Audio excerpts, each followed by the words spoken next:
আমাকে মোটামুটি ৬-৭ মাস বাসায় আর কি একটু বন্দি করে রাখা হয়েছিল, কারণ প্রথমে আমার ফ্যামিলি খুব একটা ওরকম রাজি ছিল না, যেহেতু সো ফ্যামিলি ভেবেছিল যে একটু হয়তোবা বন্দি থাকলে ওর দিক থেকেও যেহেতু দেখা সাক্ষাৎ হচ্ছে না, ওর দিক থেকেও হয়তোবা জিনিসটা কমে যাবে, বা আমিও ভাববো যে আচ্ছা থাক, আমি আর প্রেম টেম করবো না, আমাকে বাইরে যেতে দাও। কিন্তু অ্যাকচুয়ালি সেটা হয়নি, হয়তোবা ভাগ্যে এটাই ছিল, আল্লাহ রেখেছিল যে যত প্রতিবন্ধকতাই আসুক না কেন শেষমেশ বিয়ে হবেই। তাই ৬-৭-৮ মাস যত মাসই থাকুক, যখন দেখেছে আমার বাবা মাই টায়ার্ড হয়ে গিয়েছে, আমরা টায়ার্ড হই না, পরে আর কি পরে মেনে নিতে বাধ্য হয়েছে।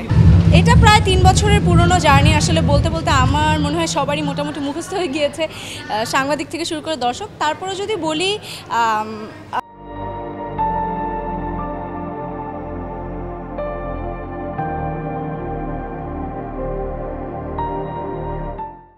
নর্মাল যেটা ছিল যে আমাদের মিটিং হয়েছিল একটা, বেসিক্যালি একটা স্ক্রিপ্ট রাইটিংয়ের বিষয়।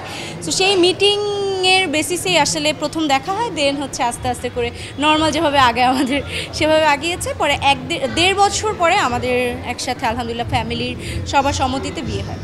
আচ্ছা, আমাকে যে সময় দিতে পারছে না এটা আমি জানি না, কিন্তু আপনারা একটু জানেন বেশি, সব প্রশ্নে মানে সব ইন্টারভিউতেই বলেন যে আপনাকে সময় দিতে পারছে না। সো এখন আমার প্রশ্ন হচ্ছে, আমাকে যে সময় দিতে পারছে না এটা আপনারা কী করে জানেন? এটা তো আপনারা জানেন না, রাইট? সো আসলে বিষয়টা কি শুধুমাত্র ও অ্যাক্টিং করে বা নায়ক, বিষয়টা এরকম না। প্রতিটা সেক্টরেই যারা জব করছে, লাইক চাকরিজীবী বলেন বা সরকারি চাকরিজীবী বলেন, সকলেরই দেখা যায় সকাল ৮টার সময় যেতে হয় বাহিরে, সন্ধ্যা ৭টার সময় বাসায় আসতে হয়।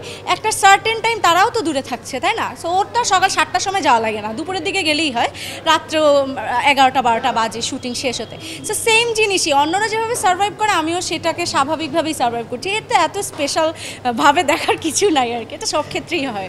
হ্যাঁ, ওটা একটা বেসিক্যালি লাইভ ছিল। সো দেখা যায় যে টুকটাক যখন হচ্ছে মেকআপ টেকআপ না করে আসি লাইভে, কিছু কিছু আগে সেই সিস্টেমটা ছিল, এখন সেই সিস্টেমটা আসলে নাই। আগে লাইভে হচ্ছে ফিল্টার ইউজ করা যেত, বাট এখন আসলে ফেসবুক বন্ধ করে দিয়েছে ফিল্টার সিস্টেম। সো ওইখানে আমি ফিল্টার দিয়ে লাইভে আসছিলাম, জাস্ট সিম্পলি হচ্ছে গিয়ে ও যেহেতু ফিল্টারে মেয়েদেরকে তো একটু লিপস্টিক বা এইসব আসে, ছেলেদের লিপস্টিক দিলে একটু কেমন লাগে, সো ও বলতেছে যে আমাকেও লিপস্টিক দিয়ে দিচ্ছিল, কেন দিয়ে দিচ্ছ? পরে আমি ঠিক আছে চেঞ্জ করি। পরে চেঞ্জ করার পর দেখা যায় যে বাসার গেট আপে সে নায়ক হোক, সে সাধারণ হোক, যেই হোক না কেন, সাধারণ ফেসটাই আসে। তখন তার কাছে মনে হয়েছে আচ্ছা আচ্ছা থাক, আবার ফিল্টারটা দাও, ভালোই লাগতেছিল ফিল্টার, এই সিম্পল।